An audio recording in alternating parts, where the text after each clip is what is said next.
pone medio molesto verlos, pero están como buenos en la estructura del contenido.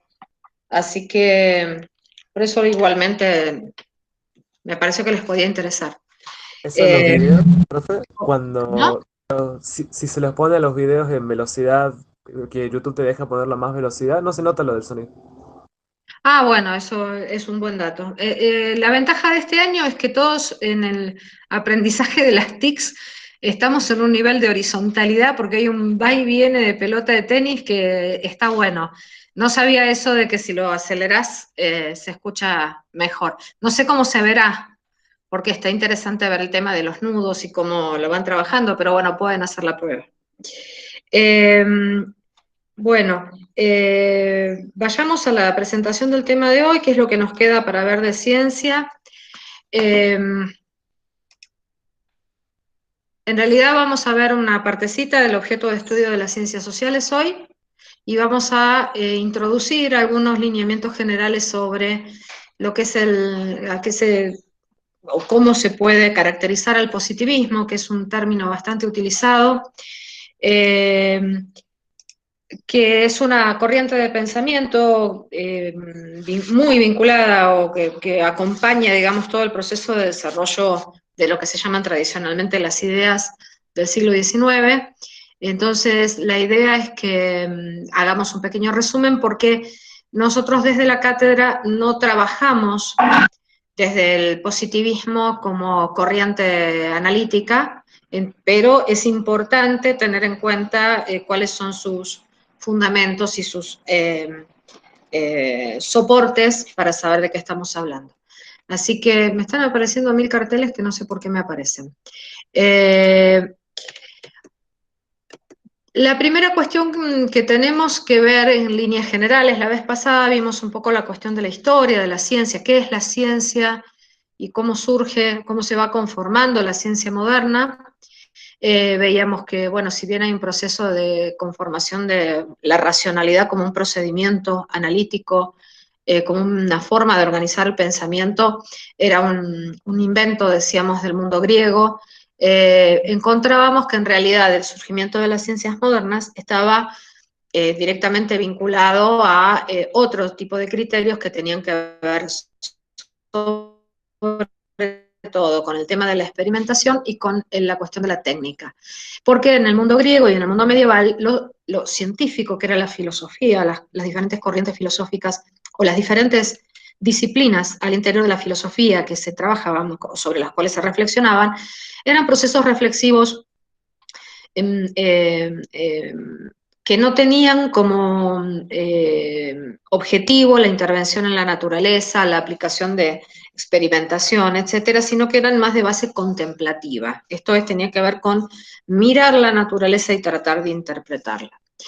En el caso de digamos, esto respecto a los orígenes. Y después la otra cuestión que decíamos era, más allá de la cuestión histórica que ustedes tienen muy bien planteada en el texto de Monbrú, caracterizábamos a la ciencia como la forma, veíamos otras formas de conocimiento científico, pero decíamos que es la forma de conocimiento legitimada, aceptada y generalizada para las sociedades modernas, así como el conocimiento de base religioso o el conocimiento mítico eran formas de abordaje y explicación del mundo, tan válidas como la científica. En nuestra época, lo que predomina en las sociedades modernas, en las sociedades capitalistas, es la fuerte asociación entre el desarrollo del capitalismo y ciencia moderna. Y ahí hablábamos un poco de la cuestión de la tecnología y de la tecnociencia. Y una cuestión importante a tener en cuenta acá también, que no recuerdo si estaba exactamente planteado en la filmina anterior o en la exposición de diapositivas anterior, es el tema de que el conocimiento científico se genera y se consolida al interior de una comunidad científica. O sea, ¿qué quiero decir con esto? Hay en esto una fuerte especialización. Nosotros somos parte de la comunidad científica como universitarios que nos estamos formando o que se están formando, y también los docentes desde nuestros grupos de investigación. Ahora, el conocimiento científico como un conocimiento especializado tiene un ámbito organizacional particular que es el de la comunidad científica. Y esto también es importante tenerlo en cuenta porque a veces asociamos o hay una cierta tendencia de divulgación, que plantea la cuestión de los científicos como genios, que desarrollan determinadas cuestiones, teorías, etcétera. Y en realidad, cuando uno empieza a mirar, a interiorizarse en este tema, lo que encuentra es que lo que hay es una comunidad de trabajadores altamente calificados en tareas que tienen que ver con la generación de conocimiento, ¿sí? Desde los docentes, los investigadores, los laboratoristas. Entonces, esto es importante tenerlo en cuenta, porque la cuestión del equipo hace, y de la cuestión de lo público, esto que veíamos con Galileo muy por arriba, hace también a las características propias del conocimiento científico en nuestra época. ¿Cómo se pueden clasificar las ciencias? Y esto es algo que pongan la atención ahora porque más tarde lo van a trabajar en los prácticos, o vamos a tratar de, a partir de esta temática, ir enlazando todas las otras. ¿Cómo clasificamos? No todas las ciencias son iguales, ¿sí? No es lo mismo la física que la sociología o que la historia o que la anatomía. Son disciplinas muy diferentes y en este sentido hay criterios para clasificarlas.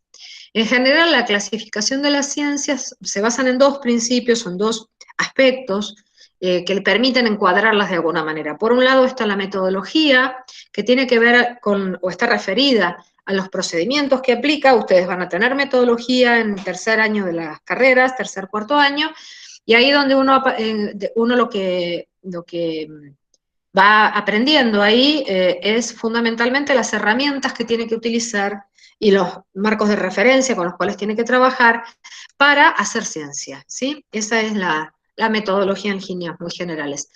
También aparece acá un tema importante, es el modo en que justifica su verdad. Y desde acá nos aparece es como de alguna manera también decir metodología desde otro lugar, pero está más asociada al tipo de argumentos que utiliza, a cómo utiliza los diseños para llegar a determinados resultados.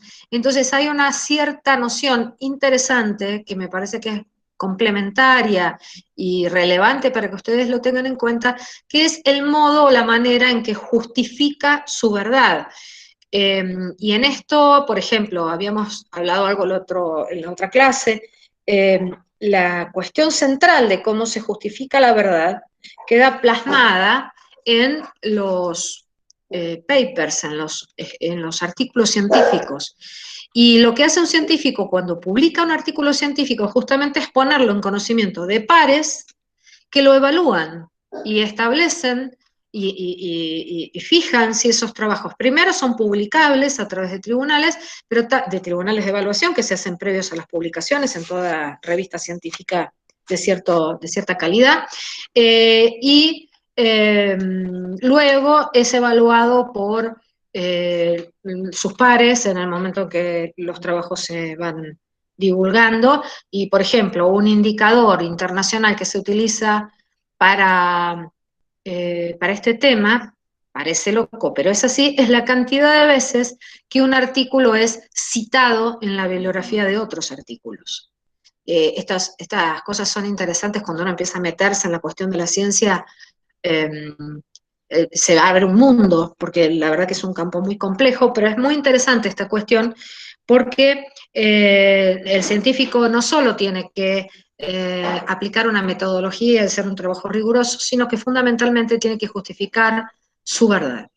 Y el otro criterio importante es el ámbito o objeto de estudio al cual refiere, porque no es lo mismo trabajar con montañas que trabajar con minerales, que trabajar con movimiento, que trabajar con poblaciones vivas, trabajar con organismos, trabajar con células, o trabajar con sociedades, o trabajar con personas, ¿sí? Esos son ámbitos o objetos de estudio diferenciados, y de acuerdo a la diferenciación de los objetos de estudio también podemos establecer ciertos criterios de clasificación de las ciencias. Según el objeto de estudio, podemos también decir que hay tipos de enunciados, y de acuerdo a estos tipos de enunciados tenemos tipos de verdad, como decíamos arriba, y aparecen, según el tipo de enunciados, dos grandes ramas dentro de las disciplinas científicas, las ciencias formales, que se construyen o se justifican a partir de lo que se llaman las proposiciones analíticas, que son proposiciones de tipo formal, estructuras. La típica ciencia formal, las dos ciencias formales que se reconocen aquí siempre son la matemática y la lógica, y no la matemática aplicada, sino la matemática teórica, entendida como esto, como teoremas, como silogismos, como estructuras que hablan de verdad o de falsedad en función de una forma analítica de sus proposiciones, ¿sí? Entonces son ciencias que no tienen ningún anclaje en la realidad, que en realidad tienen que ver con sistematización de los procesos racionales que establecemos las personas para el cálculo y para la estructura de la lengua, ¿sí? La lógica tiene que ver con la estructura argumentativa, y esto está vinculado a la lengua, y la matemática tiene que ver con el cálculo, con la cuestión de la contabilización del tiempo, de los objetos, etc. Entonces, esta idea de que hay dos ciencias formales centrales es fácil de recordar y se sostienen fundamentalmente porque utilizan en sus enunciados para justificar su verdad proposiciones analíticas.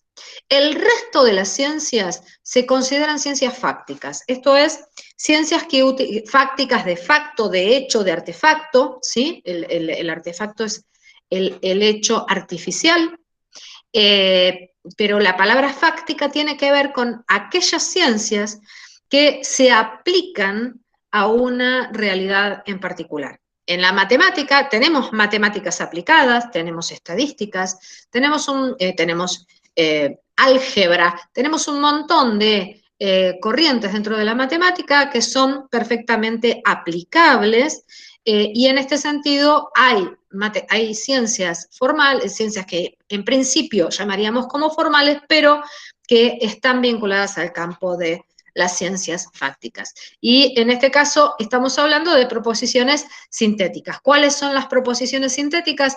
Las que tienen en su estructura, en sus tipos de enunciados, su verdad no se justifica por su estructura misma, sino por referencia a la realidad. Entonces, una proposición sintética es la diapo tiene color blanco, negro, naranja y verde.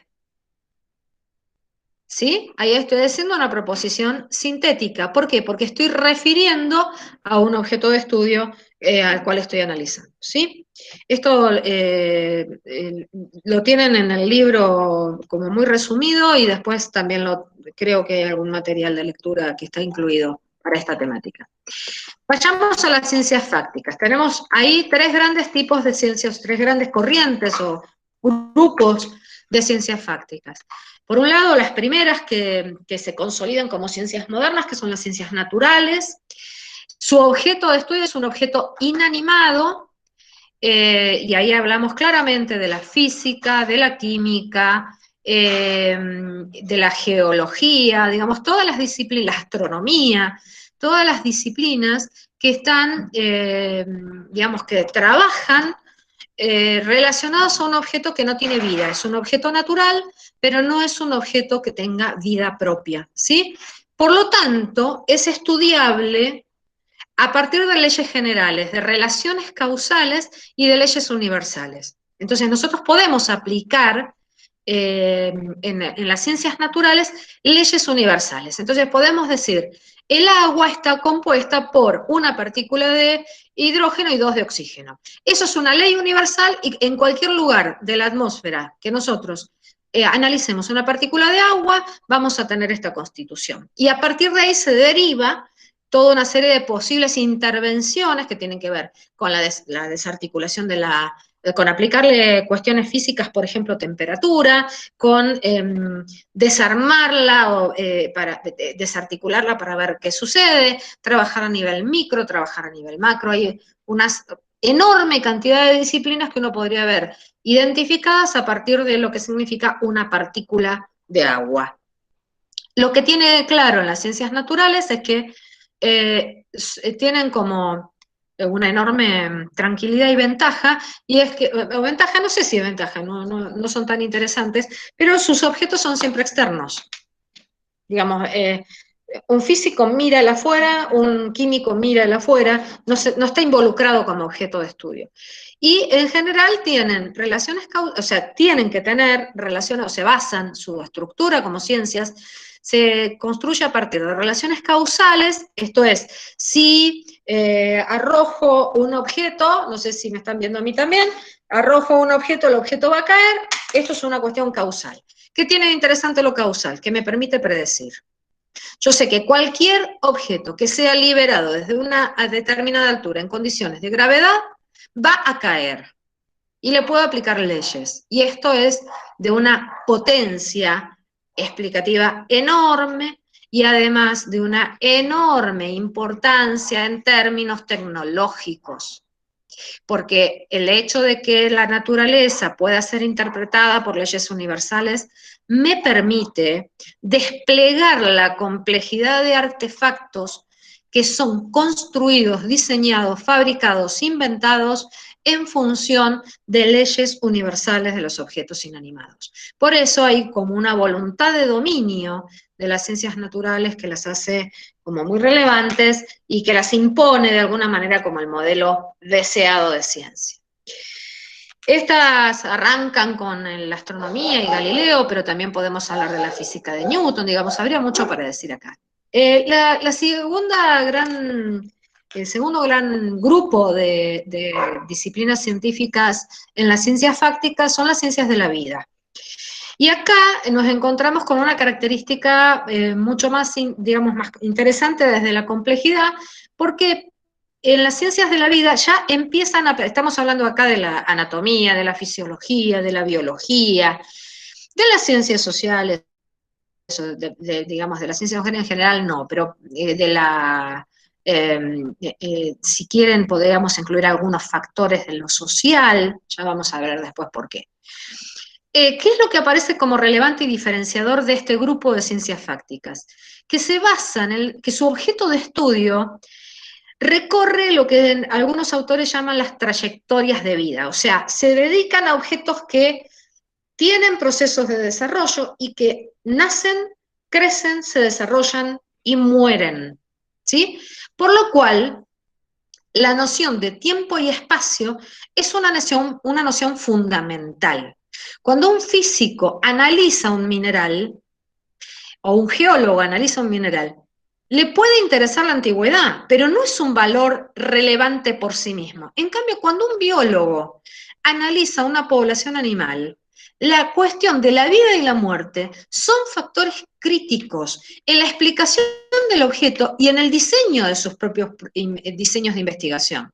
¿Sí? O sea, en la elaboración del diseño de investigación que va a hacer, es fundamental y del objeto que va a trabajar, ¿sí? De las dos cosas. En el diseño porque tiene que tener en cuenta la cuestión temporal porque el tiempo atraviesa lo vivo, también el espacio. Pero en el objeto está esta condición y también debe ser tenido en cuenta en el diseño. Entonces, esto es importante tenerlo en cuenta porque si un biólogo nos estudia a los humanos en tanto, supongamos ahora el caso del COVID, hay muchas ciencias de la vida involucradas en el estudio del COVID. Ahora, la cuestión de lo vivo y lo muerto y la cuestión de la dinámica del desarrollo es condición inherente al objeto de estudio que se esté trabajando, así como al diseño que vaya a desarrollar. Entonces, el factor temporal en el tema contagiosidad es central. Tenemos que saber cuántas horas el virus puede estar despegado de un agente que es el que le permite vivir. Tenemos que saber cuál es la distancia que tenemos que tener respecto a la posibilidad de transporte del virus en el aire. Y todo tiene que ver con el factor vida, o sea, la condición de cómo estamos organizando nuestra vida social está directamente vinculada a características de lo vivo o lo muerto. ¿Cuánto vive, cuándo muere, si no tiene un soporte que lo mantenga vivo? Que es la característica de los virus, ¿sí? Entonces, esta cuestión es el eje que atraviesa la definición del objeto de estudio de las ciencias de la vida. La otra cosa importante, que yo siempre lo remarco porque me parece interesante, es que Cuando trabajamos en ciencias de la vida y trabajamos en ciencias sociales, en muchos casos tenemos un factor común que tiene que ver con las poblaciones. Y cuando hablamos de poblaciones, estamos hablando de estadísticas. Cuando hablamos de ecología, cuando hablamos de biodiversidad, siempre estamos hablando no de individuos animales, de animales como aislados, no estamos hablando de perros, ni estamos hablando de aves, estamos hablando de poblaciones de, ¿sí? Y en esos casos, el trabajo con el cual, digamos, las herramientas metodológicas con las cuales las ciencias de la vida tienen que trabajar es fundamentalmente con las estadísticas de poblaciones, que es algo que también nos está incidiendo fuertemente dentro de las ciencias sociales. Y, a ver, vuelvo al COVID. Claramente las estadísticas sobre morbilidad, mortalidad, esperanza de vida, son todas construcciones estadísticas vinculadas a valores de población. Entonces, las políticas públicas, que son una tecnología, se aplican en función de los índices que van indicando las informaciones que van dando los hospitales y los lugares de internación. Entonces tenemos un 2,5% de mortalidad, que es un índice determinado. Podemos bajarlo o subirlo. Y esa movilidad estadística de las poblaciones es la que empieza a definir la transferencia de esa información al ámbito de lo tecnológico, que en este caso serían las políticas sanitarias, ¿sí? Entonces, ahí tenemos, fíjense que ahí cuando hablamos de poblaciones humanas, es donde, por ejemplo, el tema del aislamiento está directamente vinculado con esto. Ahí tenemos un campo complejo y es interesante que traten de hablarlo en el práctico, porque ¿dónde decimos que la cuestión del COVID y la cuestión estadística y social están realmente disociadas? Porque si hablamos de contagiosidad, estamos hablando tanto del factor estamos hablando de una relación, pero estamos vinculando el factor de lo vivo, del virus, y estamos vinculando también factores estrictamente sociales, antropológicos, sociológicos, psicológicos. ¿Por qué planteo esto? Porque no es simplemente una cuestión de encasillar a las ciencias. En general tenemos una tendencia, y ustedes, contadores y administradores, tienen una fuerte tendencia a ubicar, ¿no? Nos tranquiliza en la disciplina decir, bueno, ¿dónde va cada cosa? ¿En el debe o en el haber? Y cuando avanzamos en el siglo XX y en el siglo XXI, nos damos cuenta y tenemos que afrontar que el campo interdisciplinario y transdisciplinar en las ciencias es ya el modo de trabajar. Entonces, si bien tengo definiciones de disciplinas originarias madre, cada vez más nos encontramos con campos disciplinarios o campos disciplinarios que se basan en la construcción de objetos de interpretación interdisciplinarios. Piensa en el COVID, no piensa en el COVID, piensa en la realidad de la pandemia, y van a ver la cantidad de disciplinas que están planteadas allí y que resulta cada vez más difícil decir de qué objeto es una cosa u otra. Entonces, eso, por un lado, me interesa que ustedes lo vayan viendo. Y ahora vamos también al tercer y último grupo, que es el que nos involucra, porque en general hay una cierta tendencia a decir las ciencias sociales y económicas. Sin embargo, las ciencias económicas son ciencias sociales, no son, aunque usan mucha matemática, muchas veces les encantan los modelos económicos, hacen mucha contabilidad, utilizan mucho cálculo. Les traigo una mala noticia: no son ciencias ni naturales ni formales. Son ciencias sociales del mismo rango que la sociología, que la historia, que la psicología, que la comunicación, etcétera, etcétera, etcétera. ¿Qué característica tiene como objeto absolutamente diferenciador? Que además de que estamos vivos, ¿sí?, como decíamos antes, y esto implica que tiempo y espacio son variables fundamentales en el objeto de estudio de lo social, nos diferenciamos del mundo de lo vivo, como de lo vivo natural, entre comillas, por el ejercicio de la libertad. Nuestro objeto de estudio, las personas, ejercemos libertad. ¿Qué tenemos? Criterios decisorios. decidimos sobre las cosas, cosa que en el mundo natural no sucede. Acá voy a hacer un paréntesis, no sé si, y voy a hacer un paréntesis y hacemos un cortecito por si hay alguna pregunta. Porque a veces, digamos, como ustedes no son de las ciencias naturales o de las ciencias de la vida, su acercamiento a las ciencias de la vida está muy vinculado a los canales de televisión que dan documentales, ¿sí? Y ahí se plantea muchísimo un discurso en el cual el león decidió esperar agazapado hasta que se diera el momento adecuado de que el ciervo estuviera cerca, bueno, y parece que hay una intencionalidad, o sea, uno escucha muchísimas veces las documentales en televisión o en cualquier lugar, y encuentra este discurso, ¿no? La cuestión de ponerle intencionalidad a la acción de los animales. Yo esto no lo voy a trabajar, les voy a dejar una afirmación. Esto no es así. Esto es un tema que yo lo trabajo con los estudiantes de ciencias biológicas, pero que acá no vamos a extendernos. Los animales no tienen alternativa, no tienen libertad, no tienen decisión. Obviamente que hacen cosas distintas, pero no vamos a explicarlo acá.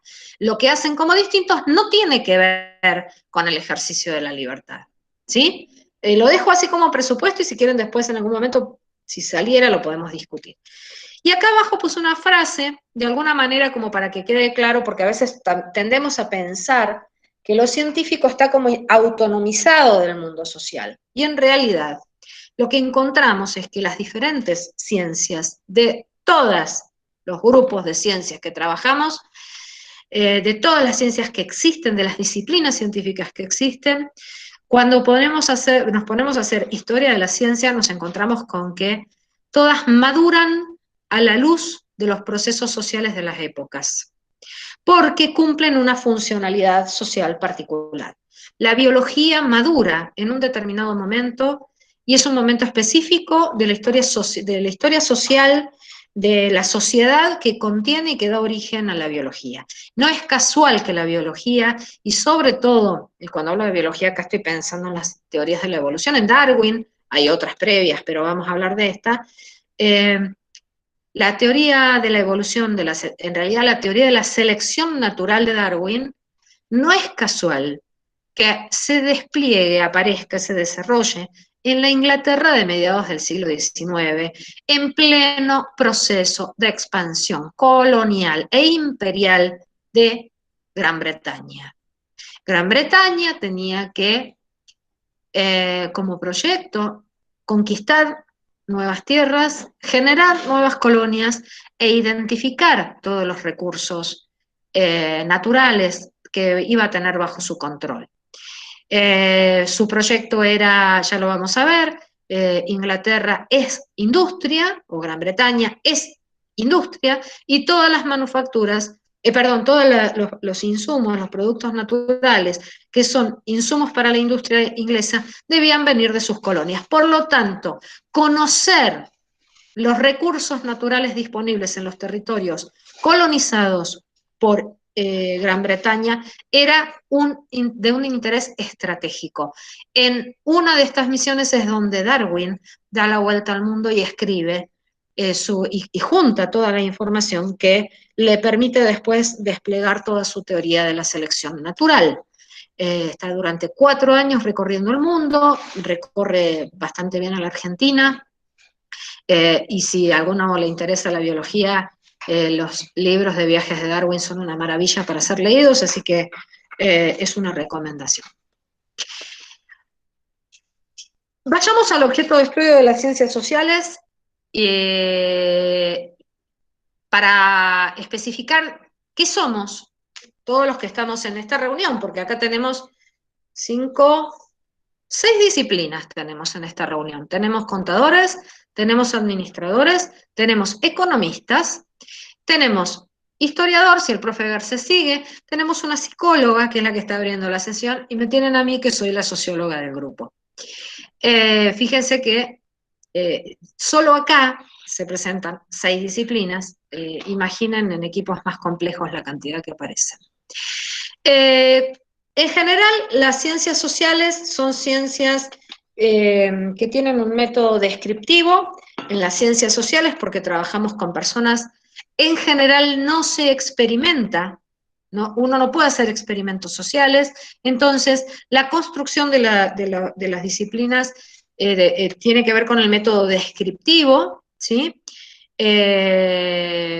Podemos hacer experimentos en algunas corrientes de la psicología, eh, pero en general digamos, hay una problemática con esta cuestión que tiene que ver con las limitantes o con las limitaciones éticas de la experimentación.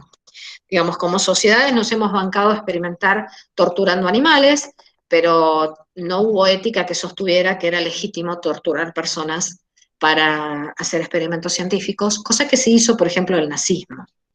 Entonces, nosotros no podemos experimentar con personas, el diseño experimental en ciencias sociales es un campo bastante restringido, aunque muy específico y a veces muy útil, pero en general trabajamos con disciplinas con metodologías que son de base descriptiva, ¿sí?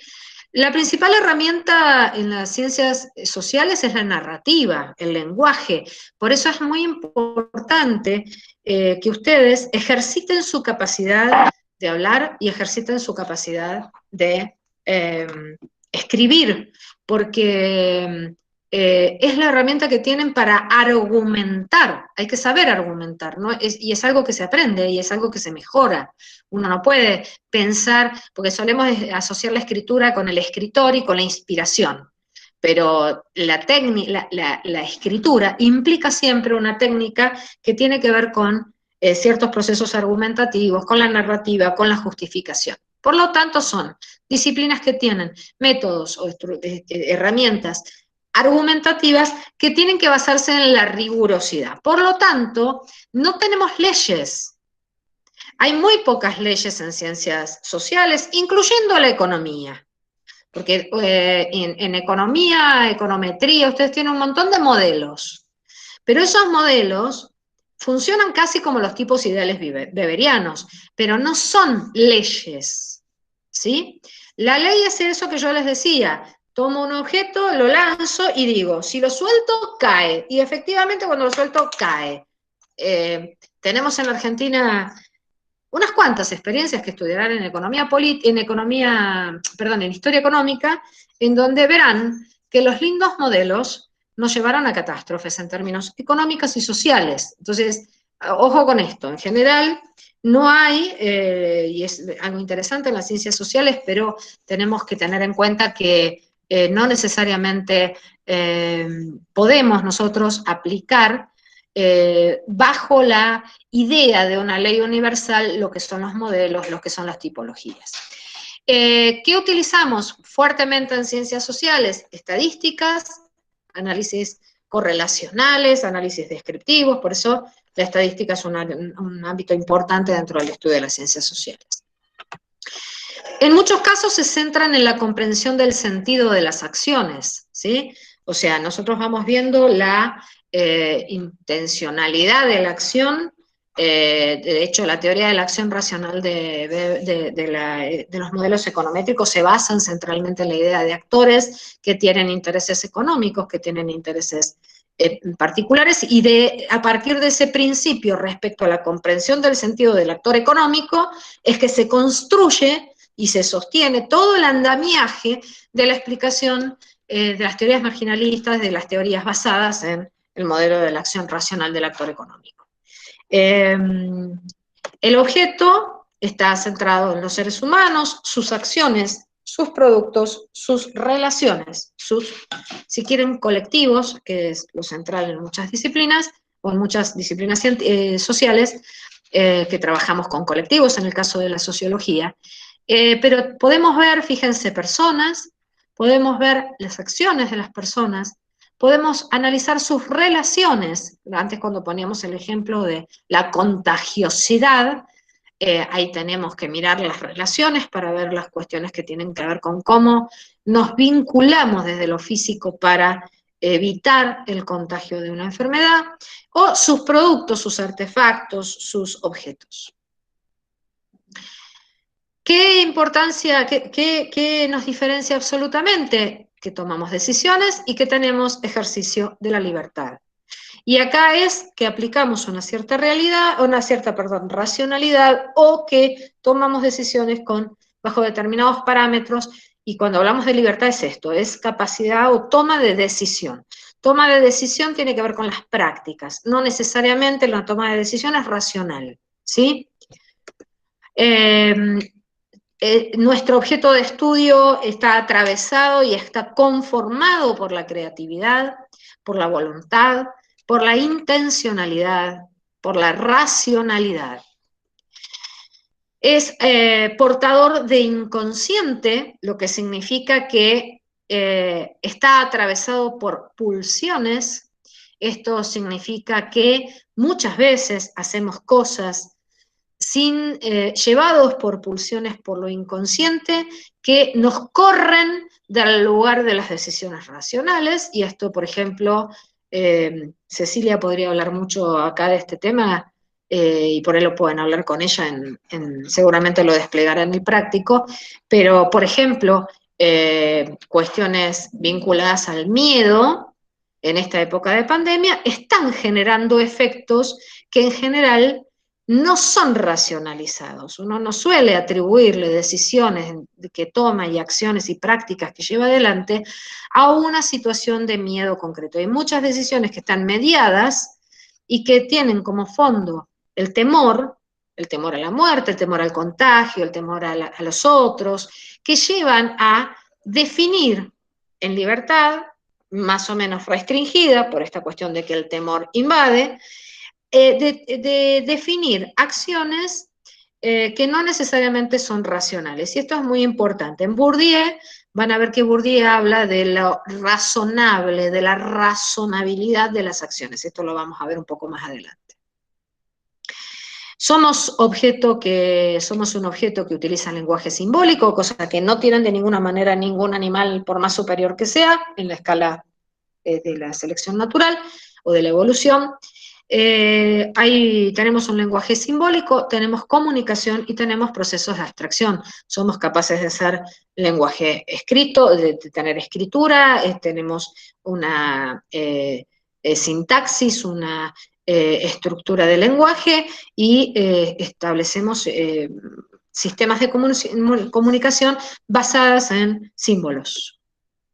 Y somos portadores de cultura, en la artificialidad, en la construcción de mitos, el arte, la religión, la técnica y las formas de conocimiento. En este sentido, muchos filósofos o una corriente de la filosofía considera a la ciencia y a la comunidad científica como una forma, un estilo cultural de época, ¿sí?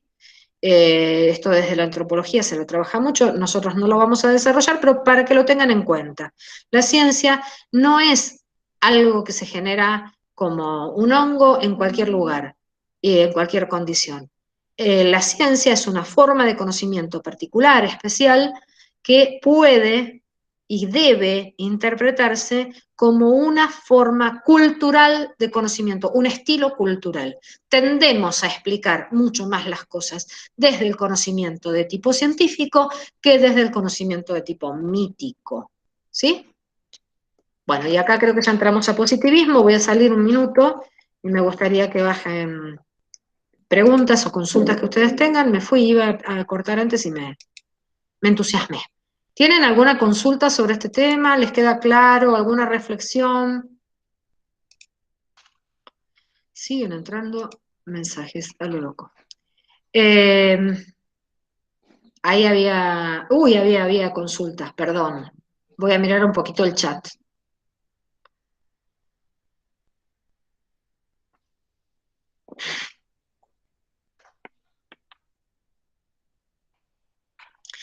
Agustina, a ver, no sé si han contestado abajo. Agustina dice, la ingeniería aeronáutica supuse que era una ciencia formal. No es de ninguna manera una ciencia formal. La ingeniería aeronáutica es una tecnología.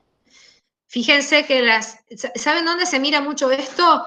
Dentro de las aunque por ahí no estoy poniendo el ejemplo más feliz para nuestra facultad, dentro de las estructuras académicas de las universidades. Fíjense que las carreras de ingeniería tienen una facultad propia, ¿sí? Y en ciencias sociales, en las ciencias humanísticas están en otra facultad, y las ciencias económicas, que aparecen diferenciadas por un criterio histórico de explicación, aparecen en otra. Ahora, dentro de económicas, la economía es una disciplina científica, pero la contable es una tecnología, es el equivalente a la ingeniería. ¿Por qué? Porque yo bajo al campo de las políticas públicas, de la aplicabilidad, de la tecnología como tal, ¿sí? Entonces, la ingeniería aeronáutica de ninguna manera es una ciencia formal. Es una tecnología que tiene un nivel de complejidad enorme en la incorporación de conocimiento científico. Todo ingeniero estudia todo el tiempo ciencias, pero la finalidad de la titulación de la membresía está vinculada a la transferencia al sistema productivo. Por eso se habla de ingenierías. Vamos a seguir Muchas leyendo. gracias, profe. ¿Está Agustina? ¿Se entendió? Sí, sí, gracias. Las ciencias, bien.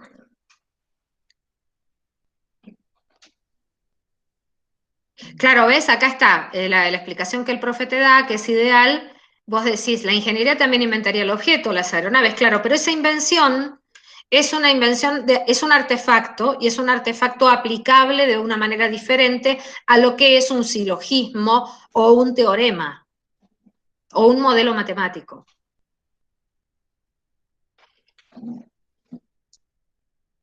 La antropología es ciencia social. ¿Puedo hacer un En el bocadillo? caso de la antropología física sigue siendo un campo combinado, en el cual la antropología es la disciplina madre, o sea, estamos partiendo de la idea de lo humano, pero utilizando herramientas de la biología, por eso se habla de antropología física, ¿sí? Que tiene que ver con, por ejemplo, los cambios que el cuerpo humano ha ido sufriendo desde el Australopithecus, por ejemplo, en relación a un entorno y en relación a la incorporación de cultura, ¿sí? Entonces, la antropología física, por ejemplo, ¿qué estudia? El hecho de que nosotros utilicemos las manos, tengamos liberadas las manos y las utilicemos para fabricar artefactos. Entonces, el uso de los dedos, la estructura anatómica está directamente vinculada a cuestiones que tienen que ver con lo cultural. Por ejemplo, también el hecho explicado, capaz que estoy dando mucha vuelta, pero es interesante esto, lo mítico que dice la Biblia, que las mujeres pariremos con dolor, que es algo que no le pasa a los animales, excepto que tengan un parto muy complicado, que venga una cosa mal. A los animales no les duele el parto, a las hembras animales no son dolores significativos como los que tenemos los humanos. ¿Por qué? Porque los humanos nos incorporamos en 2 pies y eso achicó el tamaño de la cadera. Todo eso está estudiado desde la antropología física, ¿sí? Entonces, es una disciplina social que se basa utilizando metodológicamente herramientas explicativas que tienen que ver con nuestra estructura corporal, pero esa estructura corporal no la estudio, como cómo es el ciclo de la bioquímica, estoy inventando, no se me viene ahora un ejemplo. Yo lo que estoy trabajando es cómo lo cultural incide en nuestra morfología corporal, ¿sí? Eso es antropología física. La formulación de leyes dentro de las ciencias sociales, entonces, no, es prácticamente imposible. Hola, ¿me dejas decirle una cosita? Sí, perdón, Carlos, disculpa. No, quería, para aclarar por la pregunta esa, cuando yo te puse ahí en el chat el tema de que las ciencias formales de alguna manera inventan su objeto, todas las ciencias diseñan su objeto, lo recortan y en realidad arman su objeto de estudio, pero cuando yo digo que el de las ciencias formales es una abstracción, es porque, por ejemplo, en la matemática, los números, que serían la base, digamos, de la matemática, no son entes reales, sino que son solamente abstracciones mentales. Si no anda el 1, el 2, el 3 por ahí caminando por el mundo, sino que es una abstracción que hace en este caso el científico, para desarrollar propiamente su disciplina. Esto no significa que no tengan aplicación. De hecho, cuando yo te puse que para la ingeniería, no me acuerdo si lo puse ahí nomás, pero para la ingeniería y para todas las ciencias, sobre todo las ciencias físicas naturales, la matemática es una herramienta absolutamente imprescindible. pero tiene ese alcance, es decir, que se utiliza como instrumental para esas ciencias, ¿sí? Esto era nada más lo que quería aclarar. Le hago una aclaración a Axel que me parece importante. Cada vez menos las ciencias sociales buscan o tienen como aspiración la búsqueda de leyes. Ahora vamos a ir al positivismo. Pero hubo toda una época de debate, esto porque Axel pregunta la formulación de leyes dentro de las ciencias sociales, entonces es posible, solo que no es muy común. ¿Ves? Pero, ¿por qué? A ver, y ahí dice algo, lo primero que pensé es en la ley fundamental de la oferta y la demanda. No hay una ley fundamental de oferta y demanda, hay un modelo de oferta y demanda que es un modelo teórico, ¿sí? Pero no es una ley fundamental, porque fíjate lo que está pasando en la Argentina. Si vos pones la ley fundamental de oferta y demanda, los precios tendrían que estar bajando. Entonces, ¿dónde está la ley? Empiezan a jugar variables. Hay modelos. Nosotros no lo vamos a ver, eso lo van a ver en metodología. La economía maneja muchos modelos, pero ¿qué les pasa? Como manejan muchos números, calculan, ponen fórmulas, cuadritos y qué sé yo, suelen atribuirse que esos son leyes. No son leyes de necesariedad. Digamos, que haya una relación entre oferta y demanda en un mercado no significa que A genera B. La necesariedad es A, entonces B. Tomo el objeto, si lo suelto, A, entonces cae. ¡Tac! No hay más vuelta. No hay intervención. ¿Se entiende? Entonces, es muy importante que lo tengan en cuenta. En ciencias sociales, el objetivo de los cientistas sociales cada vez menos, son cada vez más marginales, es encontrar una ley. Nuestra dinámica profesional y científica, investigativa, no corre por la búsqueda de leyes. Así que es como que hay que repensarse de alguna manera porque ha habido como una pugna muy fuerte en las disciplinas de pensar que la mejor forma de hacer ciencia es haciendo leyes, y esto no los impuso el modelo de la física. Pero es una larga historia que no la vamos a contar acá, me gustaría que vayamos a positivismo, porque el positivismo es uno de los que sostiene estas leyes. A ver, vamos de vuelta a la presentación, ¿les parece o hay alguna otra pregunta? ¿Estamos? Vamos a tener como 15 minutos más. Vayamos entonces. Sí, profe, sigamos. Fíjense, cuando hablamos de ciencias sociales hablamos, digamos, si bien insistimos siempre en esto, es como que hay momentos de corte, que son momentos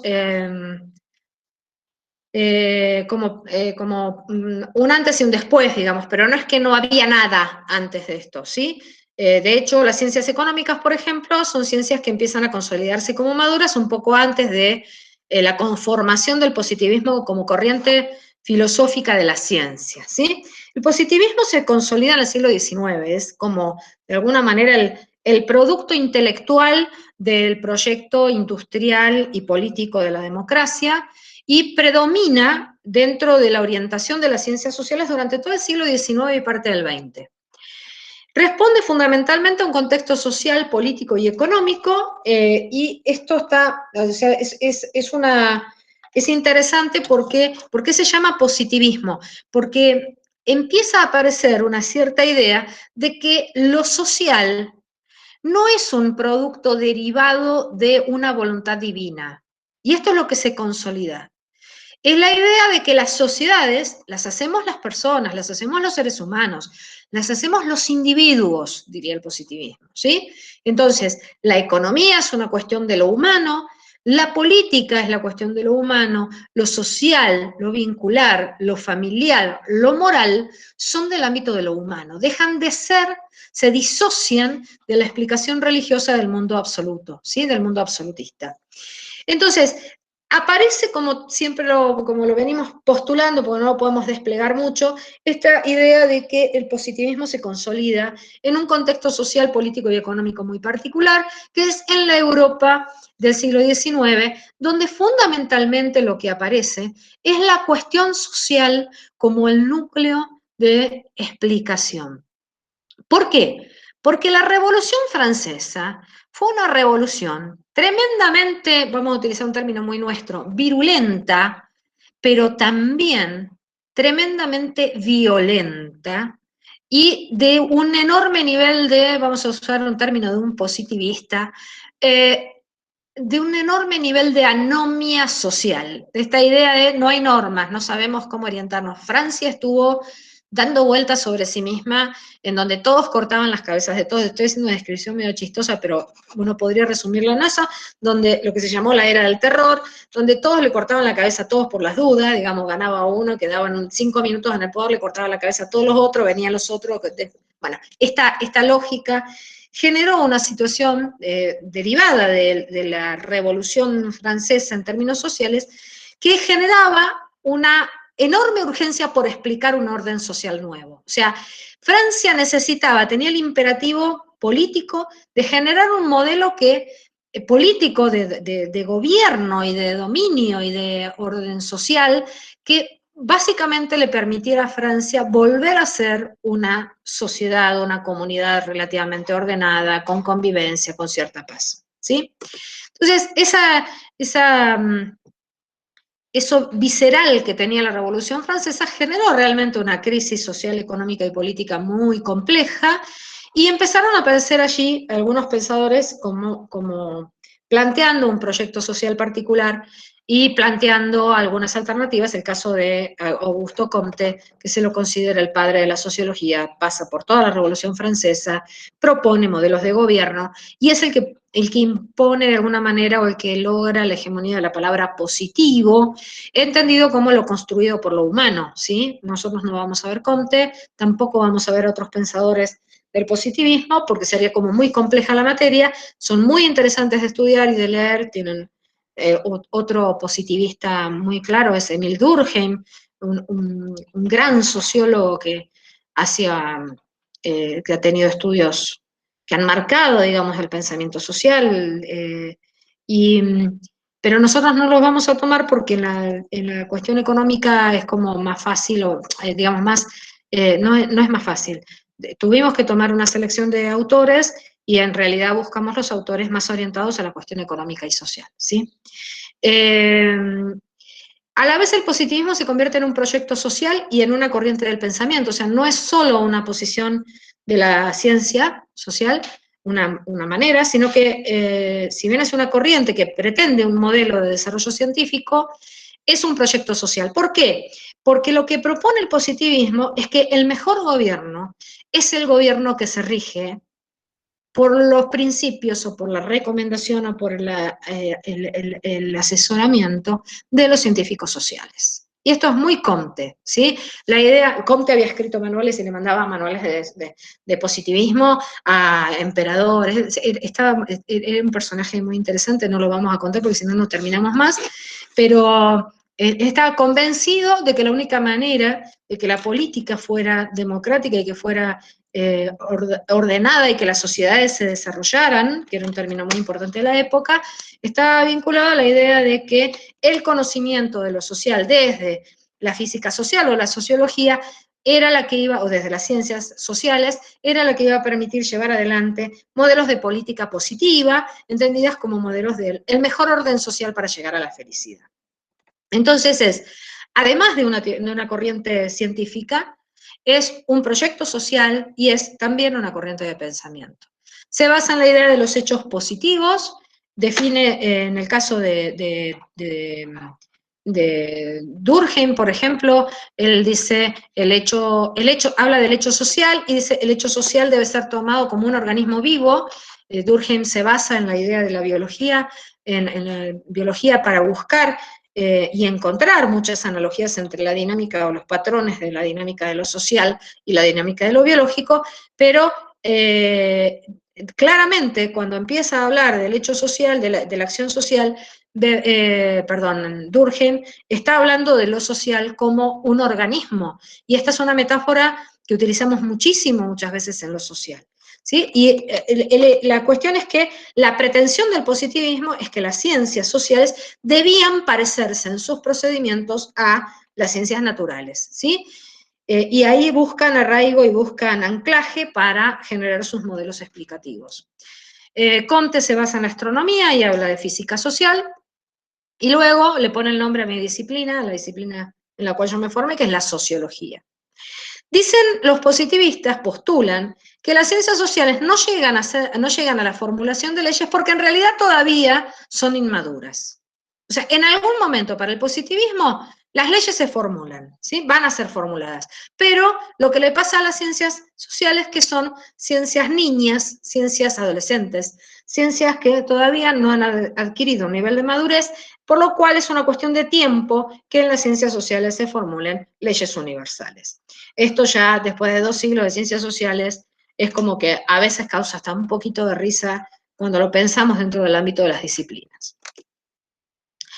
Centralmente, la cabeza de los positivistas en el siglo XIX estaban fuertemente planteando la cuestión del orden o del conflicto, ¿sí? Y en este sentido, uno puede plantear también en las ciencias sociales como corrientes antagónicas, sería el caso del orden, estamos hablando claramente de las corrientes positivistas, de las corrientes que interpretan que lo social es una tendencia al orden, y en tanto hay que explicar la armonía social.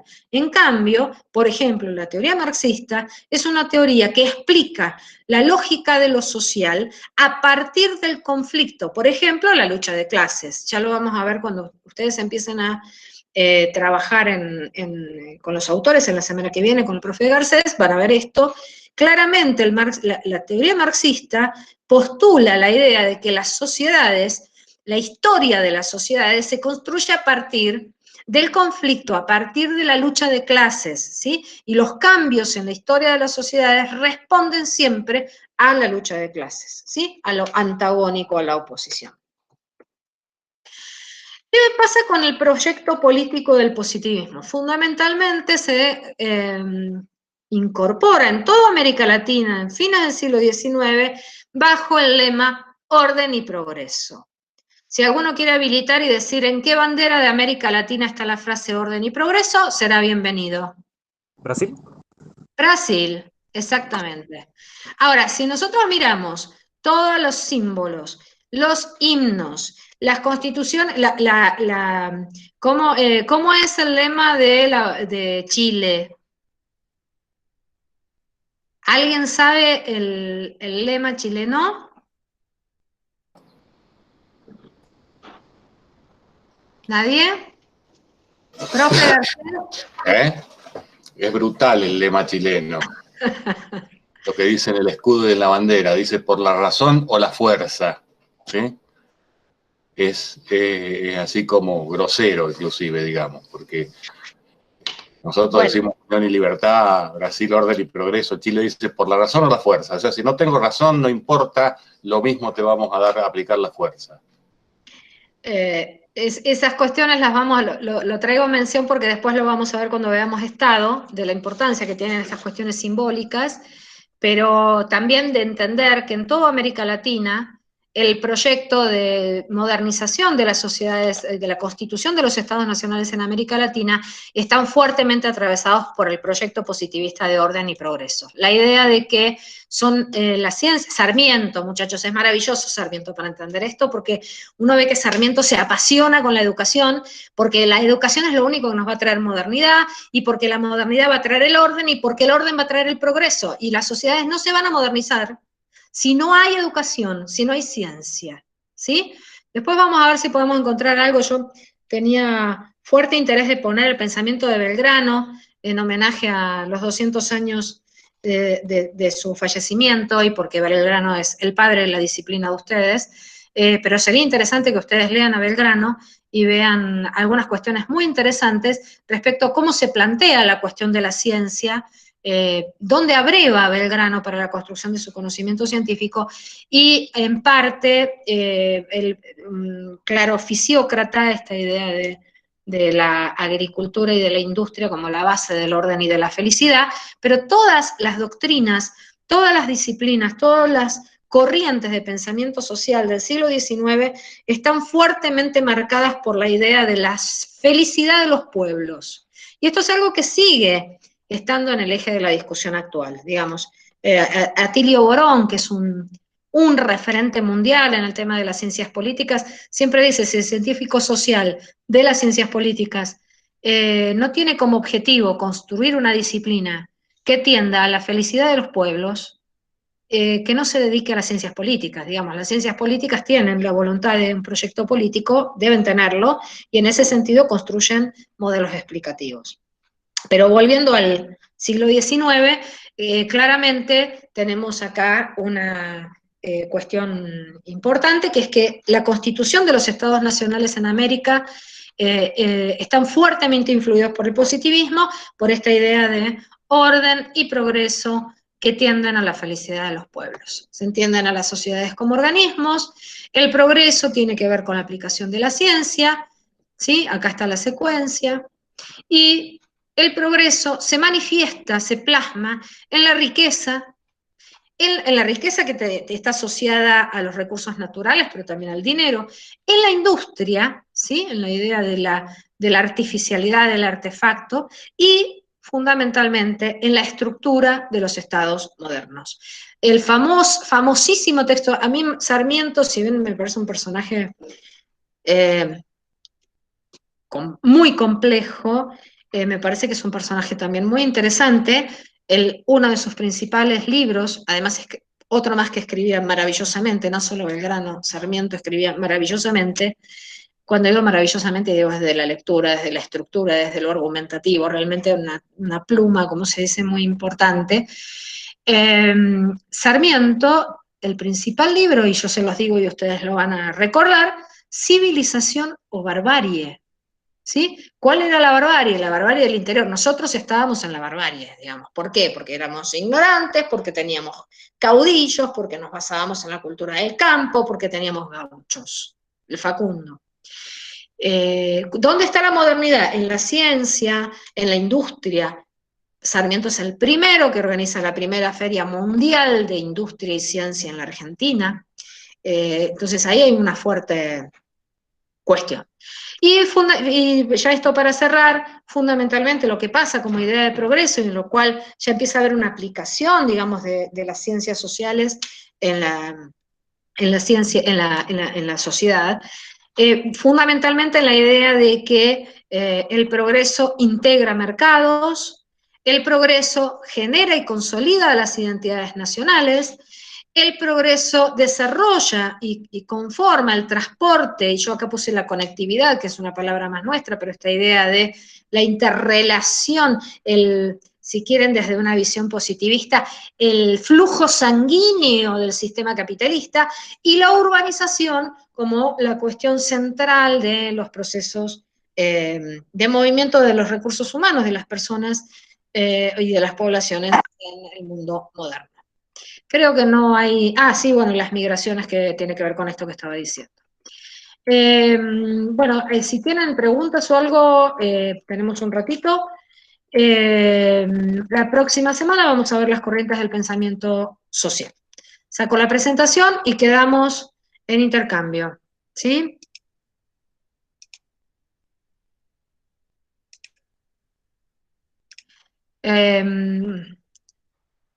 ¿Alguna consulta, alguna pregunta?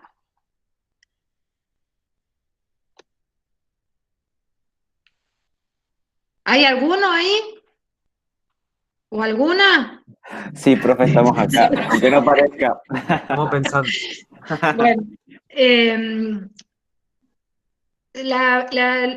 digamos, esto lamentablemente uno lo tiene que dar así como si fuera en Fórmula 1, porque normalmente le dedicamos un poco más de tiempo, y esto de lo virtual hace que realmente sea muy cansador y que no podamos, nosotros estamos dando los mismos temas en la mitad del tiempo, menos de la mitad del tiempo, porque normalmente estos teóricos duran 2 horas, no 1 hora y cuarto, 1 hora y 10, pero la verdad que lo virtual lleva así.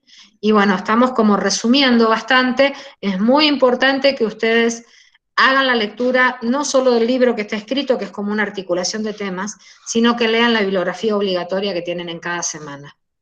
¿Sí? No dejen de leer, porque los autores son autores de referencia. Entonces es importante que ustedes lleguen a la lectura de la bibliografía original, ¿sí? Esther Díaz, por ejemplo, es una famosísima filósofa y epistemóloga argentina, muy reconocida a nivel mundial. Tenemos el privilegio de que es argentina, debe tener 70 y pico de años, pero ha sacado un montón de libros, ha formado un montón de gente, ha sido profesor en el siglo, ha formado miles de estudiantes en filosofía y en epistemología, y es un placer escucharla y leerla. Van a ver que es un texto muy fácil de leer, he hecho un montón de manuales de divulgación de una altísima calidad que ustedes tienen que leer. Ahí tienen un capítulo. Y Monbrúa es un profesor de la Facultad de Humanidades que trabaja en epistemología, y el texto es una buena síntesis de la cuestión histórica, así que está bueno que ustedes lo lean. ¿Alguna consulta, algún aporte, alguna relación con cuestiones que les hayan venido a la cabeza en este rato?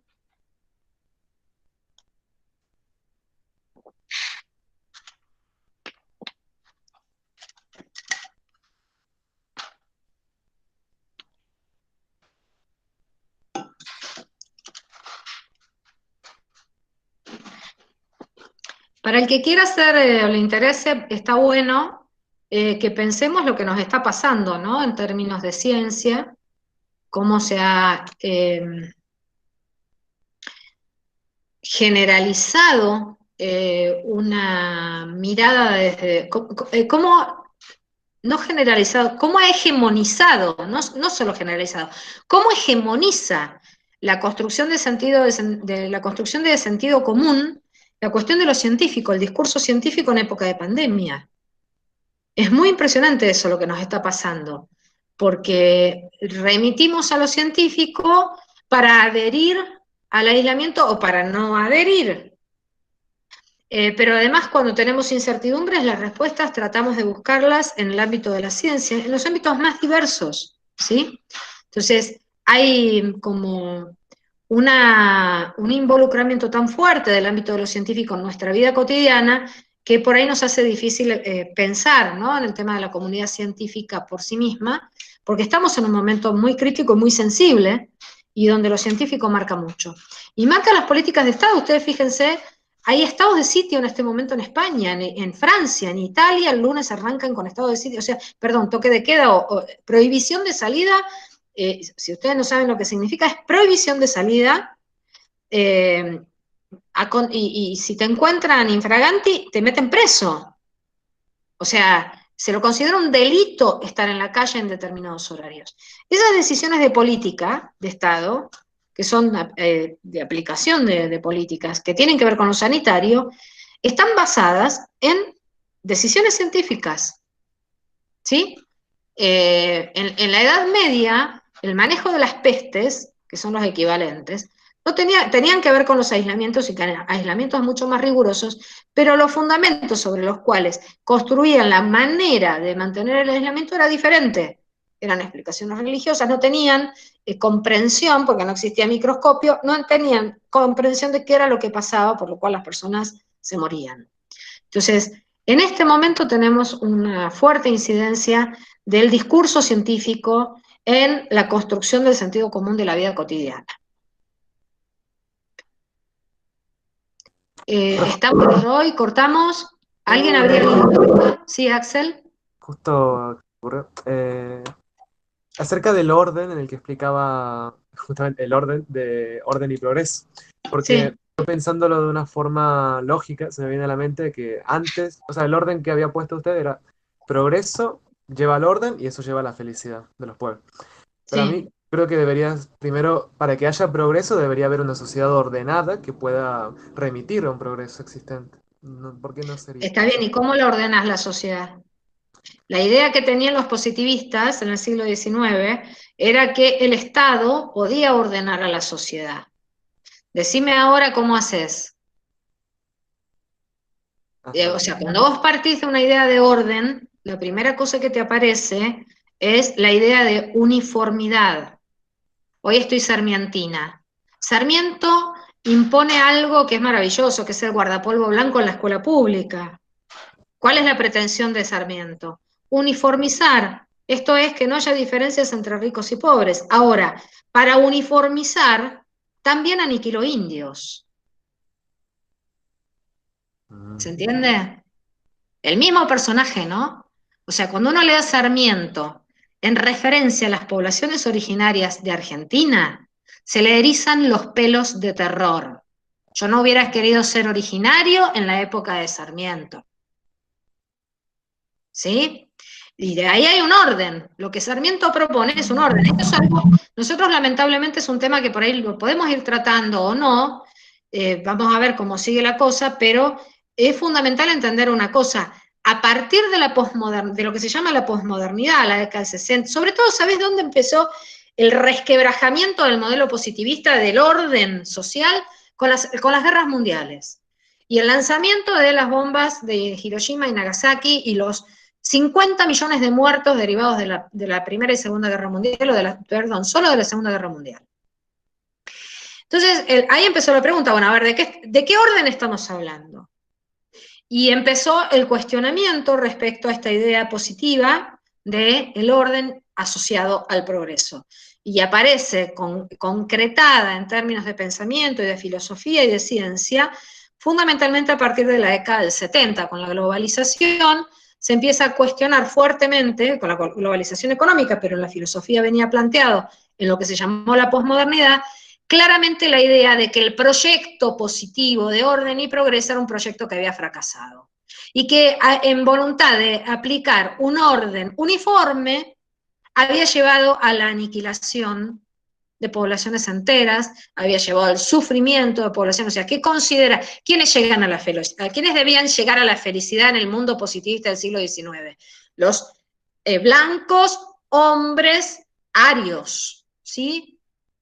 El resto podían ser esclavos, podían ser sometidos, podían ser aniquilados, podían ser violados, podían ser comprados, Entonces, estas cuestiones son las que fuertemente se han criticado del positivismo, sobre todo a partir de la segunda parte del siglo XX.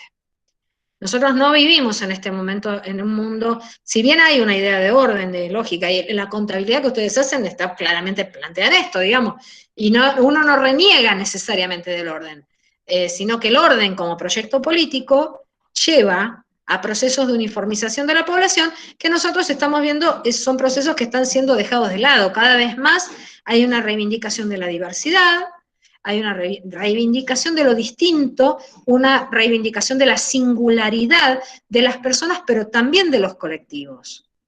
Y sobre eso construimos sociedad.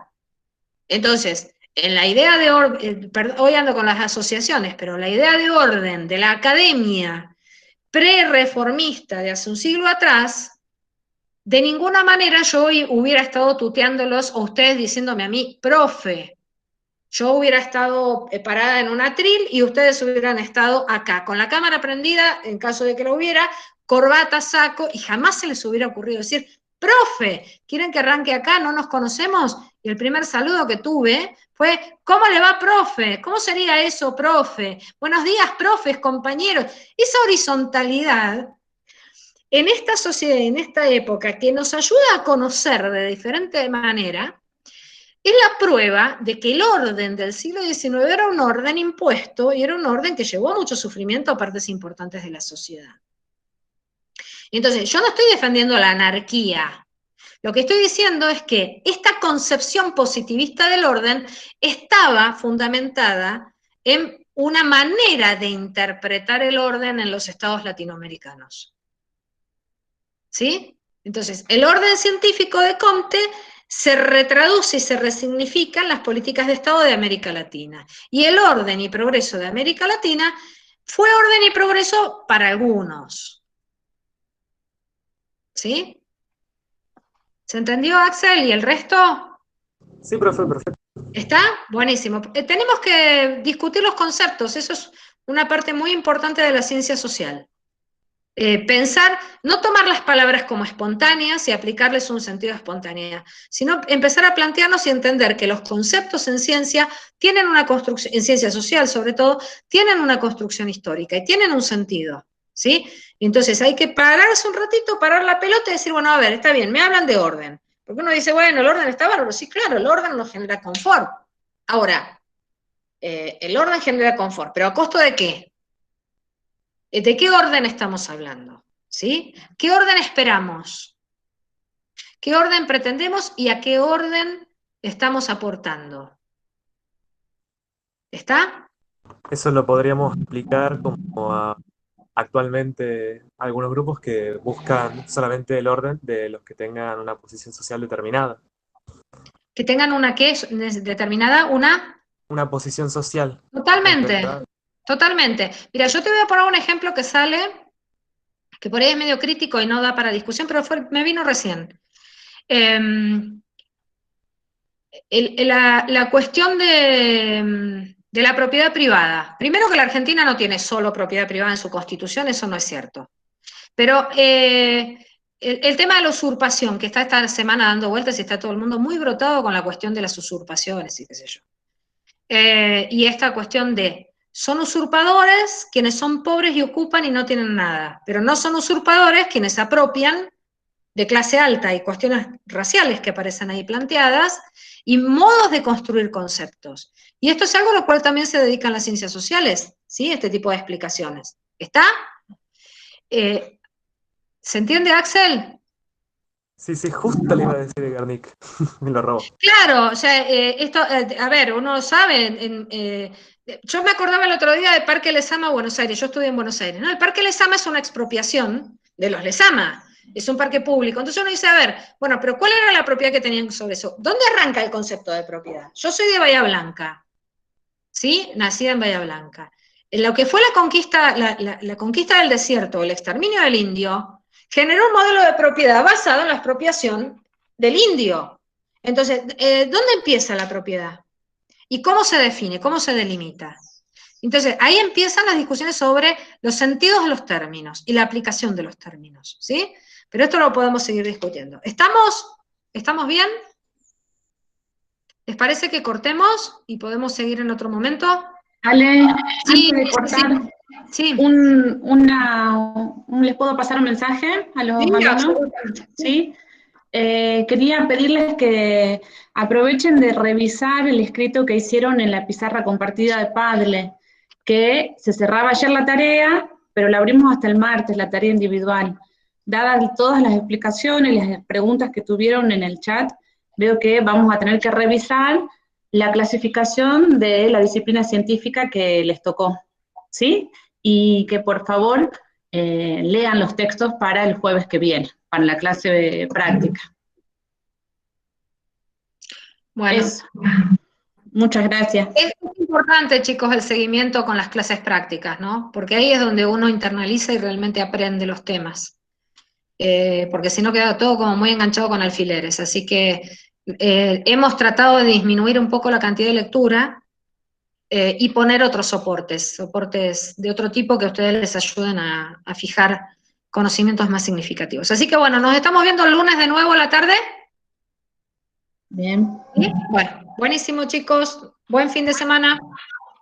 Igualmente, profe. Buen fin de, profe. Nos vemos. Nos vemos. Hasta luego. Hasta la próxima, Hasta luego. profe. Hasta luego, profe. Chau, chau.